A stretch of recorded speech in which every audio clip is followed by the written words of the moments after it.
Today we want to give you hell to think about. You've probably heard that if you made just one mistake, committed one sin and didn't repent, the law of God, which is holy, just and good, condemns your life, and God will burn you in the flames of hell forever.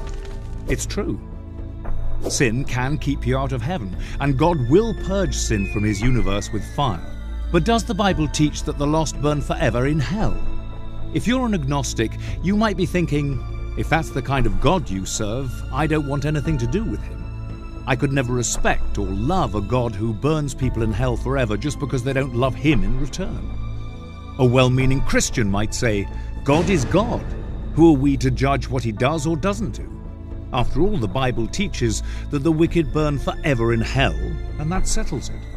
To embrace the idea of eternal hellfire, one must sacrifice any ideas of human compassion, feeling, or reason to this God of fire. As a Christian, it's one thing to say with conviction, the wicked burn forever. It's quite another to conceive of it being your own wife, husband, or child. Wouldn't you hate a divine being who would do such a horrible thing to the love of your life? For those of you who don't go to church, aren't religious, and have a problem with a God who would burn people in fire forever, don't walk away just yet. The ending will surprise you. And for those Christians who have been persuaded there is a place called hell where people burn forever, but have a hard time understanding how a God of love could do such a thing, hang in here for a moment. Your instincts are probably right. But what if it is true that God does burn people forever? Think about it. Have you ever burned your hand on a hot stove? How did it feel? Can you imagine then your whole body burning in a blazing hot fire for eternity? First of all, no human being could mentally endure that much torture. A person would pass out and eventually go insane. Further, the vital life force of the body would give way to death. But if by some miracle you lived in the fire forever, what do you suppose you'd be thinking about God during your endless suffering? Knowing that for a brief 70+ years of sin, you must suffer one of the worst forms of torture known to man forever. Wouldn't your hatred of God only grow more vehement as eternity rolled on? But wait, doesn't the Bible say the wicked perish? How could the wages of sin be death when the wicked actually never die? Seems like a good question. If there was an eternally burning place called hell, sin and sinners would have to be miraculously suspended in a state of extreme torture forever, where their imprecations and curses against this God of love will continue as long as he exists. Thus, God would immortalize sin and sinners for eternity. Have you ever thought about how fire works? The chemical reactions in the fire are self-perpetuating. The heat of the flame itself keeps the fuel at ignition temperature, so it continues to burn as long as there is fuel and oxygen. The flame heats any surrounding fuel, in this case the wicked, so it releases gases. When the flame ignites the gases, the fire spreads.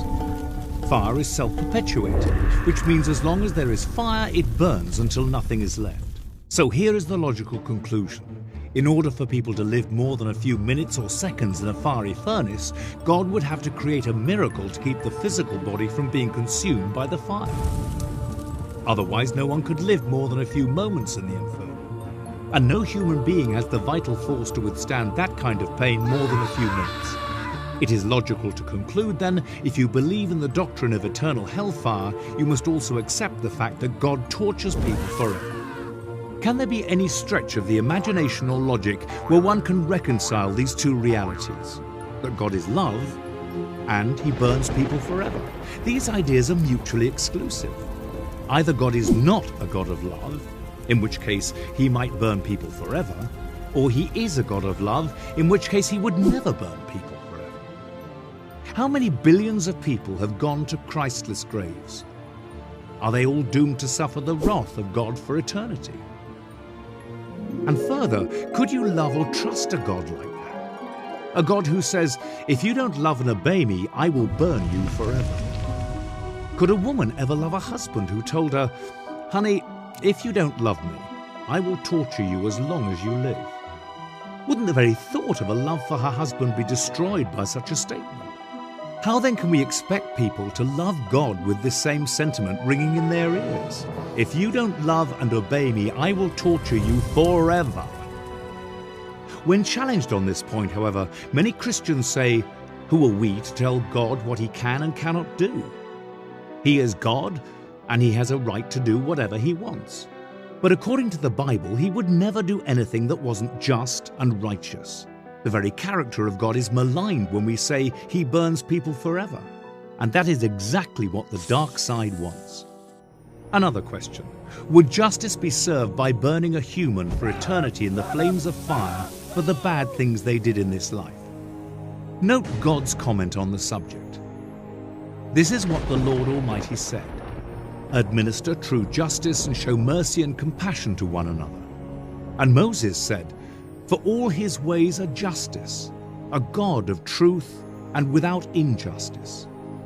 Job said, he is excellent in power, in judgment, and abundant in justice. He does not oppress. God's own testimony of himself is that he only acts in a just way. And shouldn't the punishment fit the crime? Even a godless secular society understands this obvious fact. If a shoplifter steals lipstick and a person kills someone, shouldn't the punishment be different? How just then is it to say, any human who even commits one sin and does not repent will burn forever? There's a fascinating passage in Malachi that says, the wicked will be ashes under the soles of our feet. It is literally true. When fire reduces a substance to its final chemical state, all that is left is carbon or ash. The earth is recreated after the fire does its cleansing work, and the wicked will literally be reduced to carbon. You know, just like when someone is cremated and all that is left of what was once a real living person is a small box of ashes. But what about the eternal hellfire spoken of in the Bible? The answer is simple. Jude said that the destruction of Sodom and Gomorrah by fire and brimstone are, quote, set forth as an example, suffering the vengeance of eternal fire. Peter said, God turned the cities of Sodom and Gomorrah into ashes, condemned them to destruction, making them an example to those who afterward would live ungodly. Luke said, on the day that Lot went out of Sodom, it rained fire and brimstone from heaven and destroyed them all. So likewise, when the wicked suffer the vengeance of eternal fire, it will destroy them all. Is the eternal fire still burning the people of Sodom and Gomorrah today? Obviously not. What then is meant by Jude when he said, the people of Sodom and Gomorrah suffered the vengeance of eternal fire? Simply understood, the expression eternal fire means that the results of the fire are eternal, that the lost perish in the fire, never to exist again. Eternal death by fire, fire that destroys forever. One of Jesus' disciples said, Jesus, show us the Father.